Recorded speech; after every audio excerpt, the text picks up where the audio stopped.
हाय friends, मैं doctor Shakeel Ahmad, cataract and refractive surgeon, vision care super speciality eye hospital. तो दोस्तों, आज मैं आपसे शेयर करने जा रहा हूँ 10 ऐसी मुख्य बातें जो किसी भी कैंडिडेट जो रिफ्रैक्टिव सर्जरी या लेसिक सर्जरी कराने के लिए जाते हैं उनको सबसे ज़्यादा परेशान करती हैं।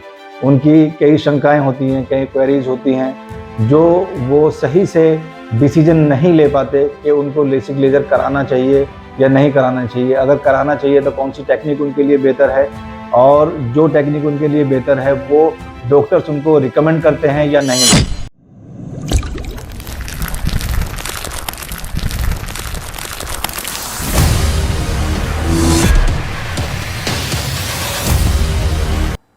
दोस्तों, जो कैंडिडेट्स लेसिक लेज़र या रिफ्रैक्टिव सर्जरी कराने का डिसीजन लेते हैं, सबसे पहले एक क्वेश्चन उनके माइंड में आता है कि लेसिक लेज़र क्यों कराना है। लेसिक लेज़र कराने के मुख्य दो कारण होते हैं। एक इसमें कॉस्मेटिक होता है और दूसरा प्रोफेशनल नीड होता है। कॉस्मेटिक रीज़न ये हो सकता है कि हमारे फ्रेंड सर्किल में कोई हमें बार बार इस चीज़ के लिए पॉइंट आउट करता है कि भाई आपको चश्मा अच्छा नहीं लगता, आप चश्मा हटवा सकते हैं। ऐसी टेक्निक्स अवेलेबल हैं जिससे चश्मा पूरी तरह हटाया जा सकता है। या हमारी फैमिली में कोई हमें बार बार इस चीज़ के लिए एक इनिशिएशन देता है कि हम चश्मा हटवा सकते हैं। ऐसे ही कोई हमारे रिलेटिव्स हमें इस चीज़ के लिए पॉइंट आउट कर सकते हैं कि चश्मा आपके ऊपर अच्छा नहीं लगता और आप इसको हटवा सकते हैं। ऐसे ही कुछ प्रोफेशन होते हैं जैसे एयरफोर्स हो गया, नेवी हो गया, रेलवेज़ की जॉब हो गई, आर्मी के कैंडिडेट्स हो गए। इनमें मेडिकल फिटनेस उन कैंडिडेट्स में नहीं आ पाती है जो चश्मा लगाते हैं, तो वो प्रोफेशनल नीड के कारण एक चश्मा हटाने का डिसीजन लेते हैं। या कुछ प्रोफेशंस ऐसे होते हैं जैसे एक्टर्स हैं, उनका कैरेक्टर ऐसा नहीं होता कि वो हर कैरेक्टर में स्पेक्स लगा सकें, तो उनकी वो प्रोफेशनल लीड बन जाता है। तो इस तरह से देखा गया है कि मोस्ट ऑफ द केसेस में जो चश्मा हटाने के लिए कोजेज होते हैं उसके दो ही एक कारण हैं, या तो प्रोफेशनल या कॉस्मेटिक। तीसरा चश्मा हटाने का दोस्तों कोई कारण नहीं है, किसी डॉक्टर की तरफ से ये डायरेक्ट इंडिकेशन नहीं है किसी भी अपने पेशेंट के लिए कि आप चश्मा हटवा लें। ये पेशेंट का या कैंडिडेट्स का अपना एक पर्सनल डिसीजन होता है। वो अपने ही नीड के लिए स्पेक्स का परमानेंट एक निजात पाने के लिए इसको करवाते हैं। After all it's a kind of operating procedure, इसीलिए कराने से पहले किसी भी कैंडिडेट के लिए ये क्लियर होना ज़रूरी है कि हमें ये प्रोसीजर इसलिए कराना है। जब हम कोई ऐसा डिसीजन ले लेते हैं जिसके सामने हमें एक बहुत बड़ा कॉज दिखाई देता है, तो उसको कराना हमारे लिए बहुत ज़्यादा आसान हो जाता है। इसलिए जब भी हम इसके बारे में सोचें कराने के लिए, हमारे सामने एक टारगेट होना चाहिए कि हम ये चीज़ अचीव इससे करना चाहते हैं। दोस्तों, दूसरा क्वेश्चन है कि क्या मैं एक सुटेबल कैंडिडेट हूँ इस प्रोसीजर लेसिक लेज़र या रिफ्रैक्टिव सर्जरी कराने के लिए। दोस्तों, जब कोई कैंडिडेट किसी डॉक्टर से अपना परमानेंट चश्मा हटवाने के लिए जाते हैं तो उनका एक सीरीज ऑफ इन्वेस्टिगेशंस किए जाते हैं।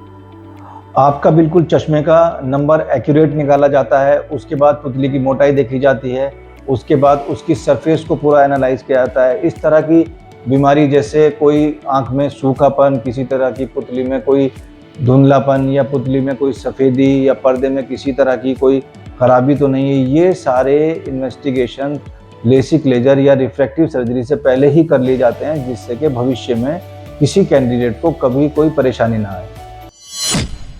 सभी तरह की रिफ्रैक्टिव सर्जरी या लेज़र सर्जरी उन्हीं कैंडिडेट्स में करी जाती है जो उसके लिए पूरी तरह फिट होते हैं। जो भी कैंडिडेट्स इन सर्जरीज के लिए फिट नहीं होते हैं उनको कभी भी ये एडवाइस नहीं की जाती है।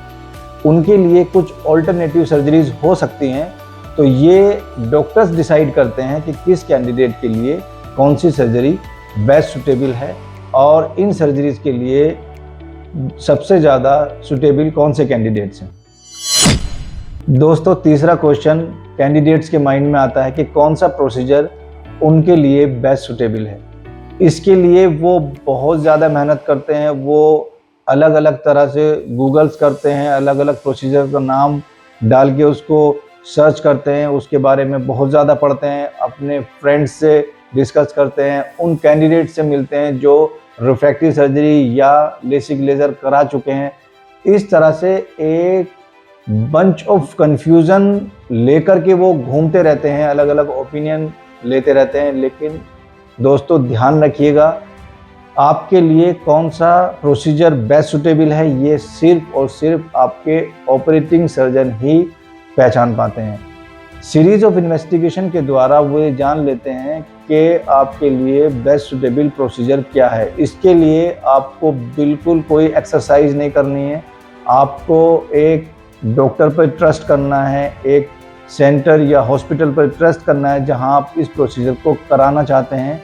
उसके बाद वो आपको इस प्रोसीजर के लिए टेकअप करेंगे, आपके इन्वेस्टिगेशंस करेंगे और इन इन्वेस्टिगेशन के द्वारा फाइनली आपको इस कंडीशन में रखेंगे कि आपका ये प्रोसीजर बेस्ट सूटेबल है और उसी के लिए वो आपको एडवाइस करेंगे। चौथा क्वेश्चन कैंडिडेट्स के दिमाग में आता है कि डॉक्टर्स कैसे डिसाइड करते हैं इस बात के लिए कि हमारे लिए क्या प्रोसीजर सबसे अच्छा रहेगा। जैसे कि मैंने अभी बताया, डॉक्टर सीरीज ऑफ इन्वेस्टिगेशन के द्वारा बहुत सारी रिपोर्ट्स ऐसी होती हैं, पुतली की सरफेस की टोपोग्राफी होती है, उसकी मोटाई देखी जाती है, उसमें किसी तरह की कोई ड्राइनेस तो नहीं है वो देखी जाती है, पर्दे की कंडीशन देखी जाती है, नेचुरल लेंस आँख के अंदर होता है उसकी कंडीशन देखी जाती है।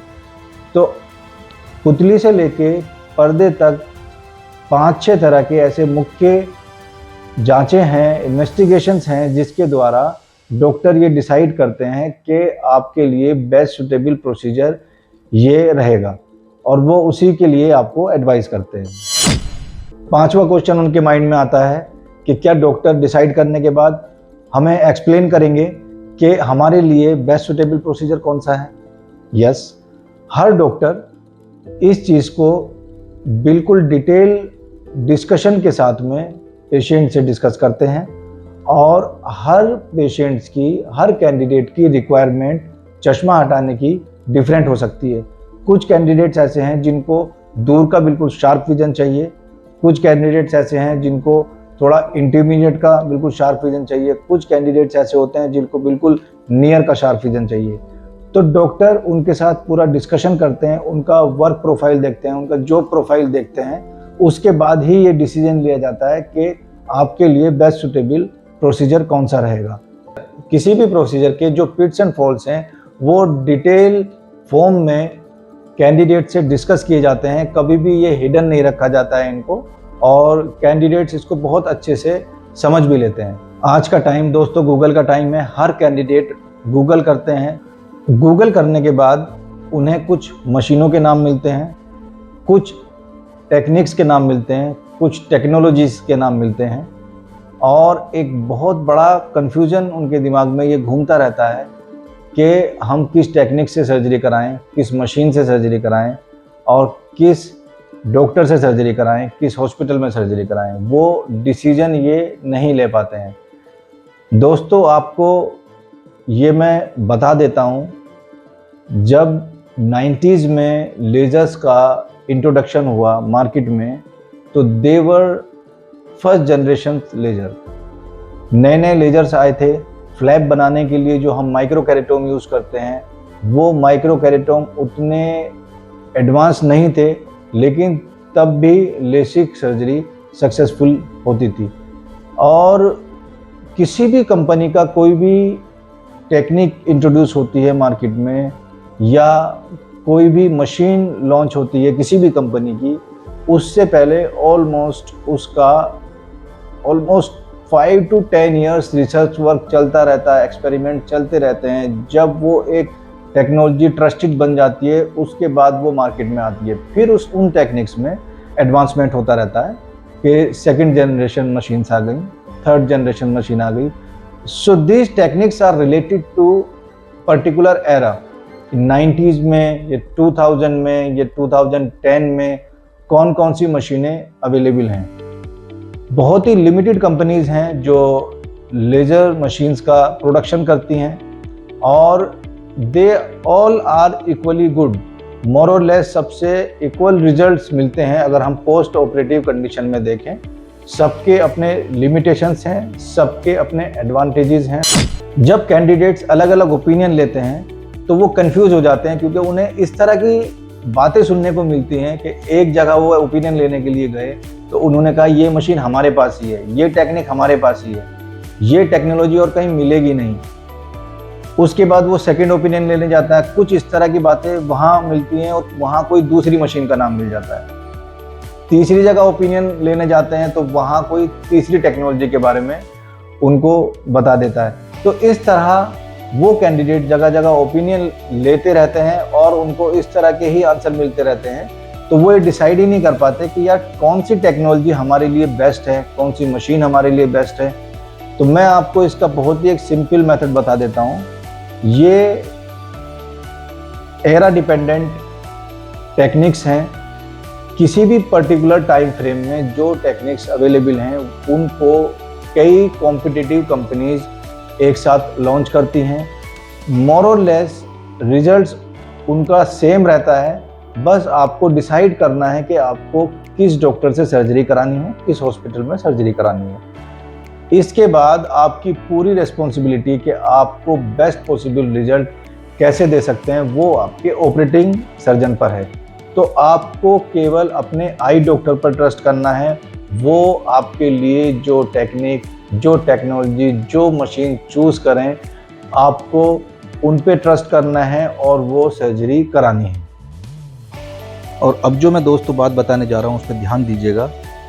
कैंडिडेट्स जो गूगल से या अपने फ्रेंड सर्किल में फाइनलाइज करके आते हैं, प्रोसीजर के बारे में आते हैं, टेक्निक के एडवांसमेंट के बारे में, वो ये सोचते हैं कि जो सबसे महंगी टेक्निक है वो हमारे लिए सबसे यूज़फुल होगी, या जो सबसे लेटेस्ट या सबसे एडवांस टेक्निक है वो हमारे लिए यूज़फुल होगी। मैं आपको ये क्लियरली बता देता हूँ, आज भी customised LASIK laser treatment as a primary procedure किया जाता है और ये गोल्ड स्टैंडर्ड है वर्ल्ड वाइड।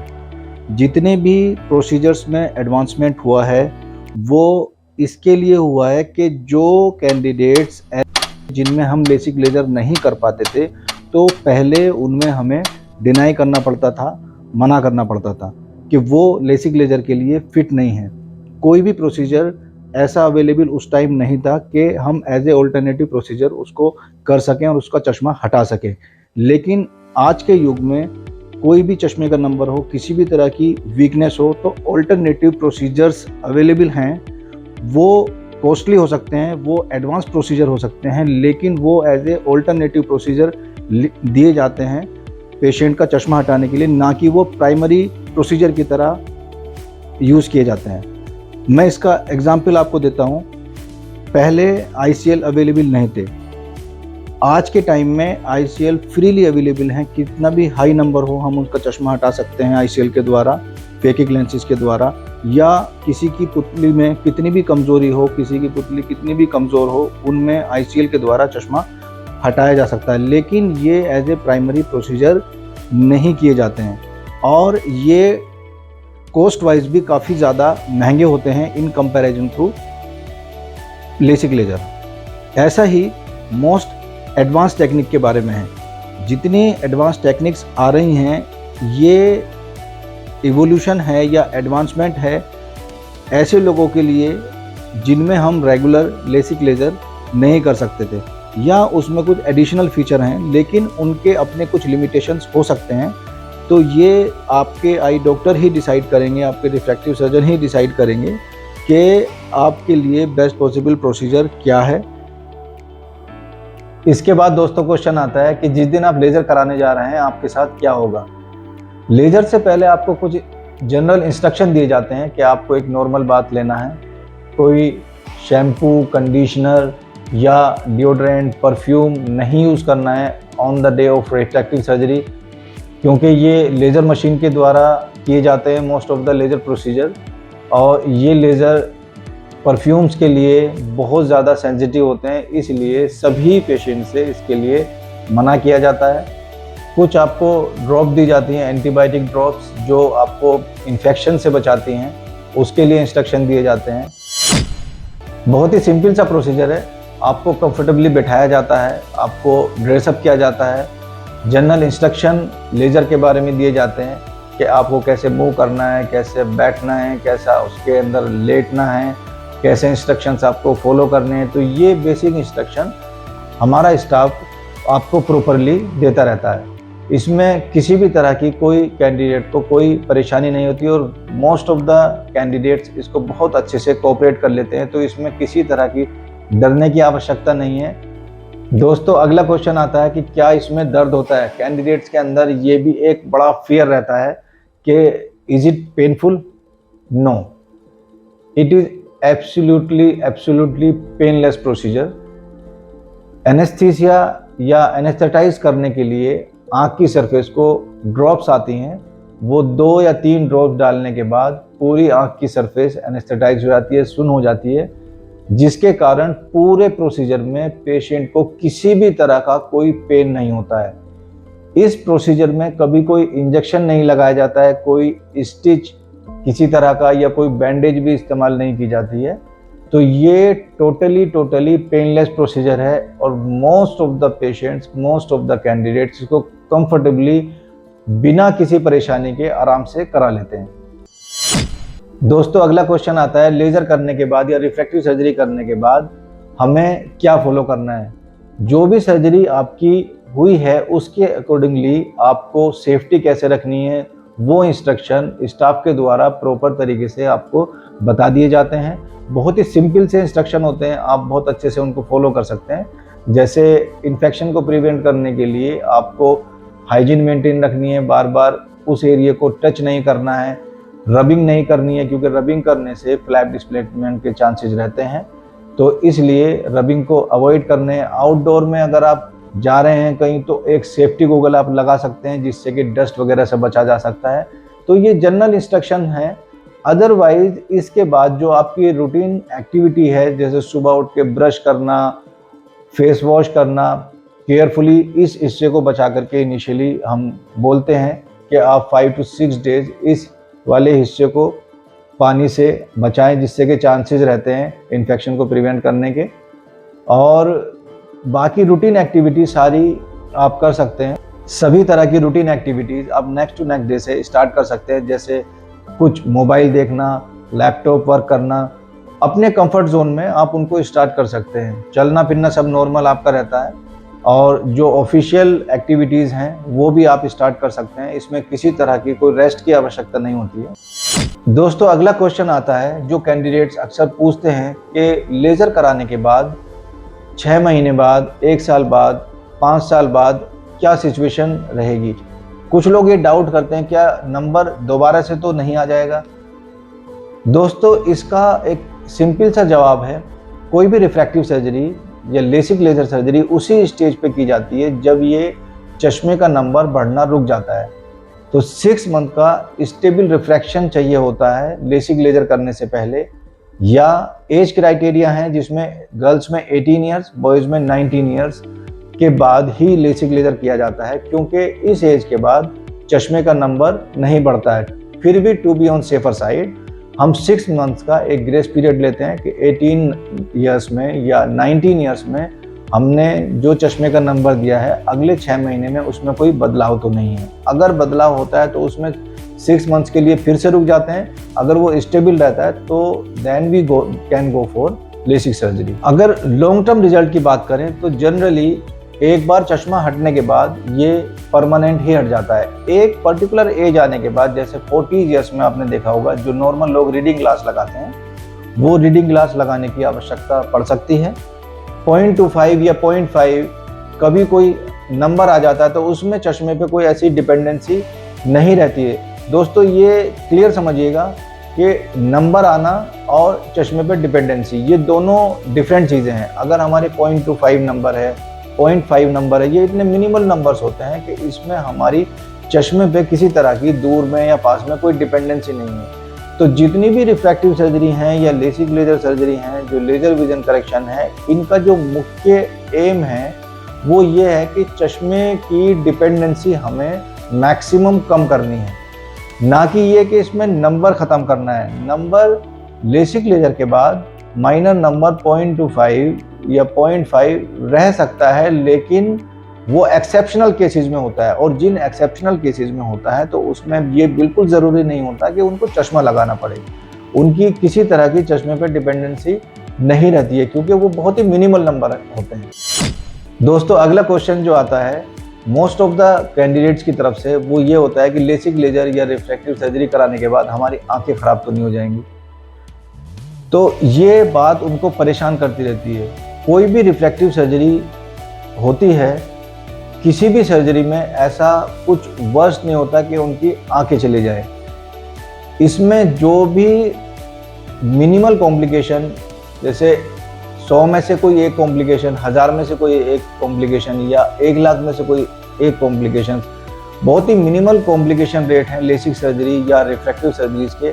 वो कॉम्प्लिकेशंस ऐसे होते हैं कि वो मैनेजेबल होते हैं। थोड़ा सा उसमें रिकवरी पीरियड हमारा बढ़ जाता है, लेकिन in most of the cases laser vision correction, LASIK laser या refractive surgeries are absolutely safe. इनमें कभी ऐसा नहीं होता है कि किसी में वर्स्ट केस में कोई ऐसा हो जाए कि रोशनी चली जाए। ज़्यादातर चीज़ें मेडिकल ट्रीटमेंट के द्वारा मैनेजेबल हैं और मोस्ट ऑफ द केसेस वो बहुत ही अच्छे से हैंडल हो जाती हैं।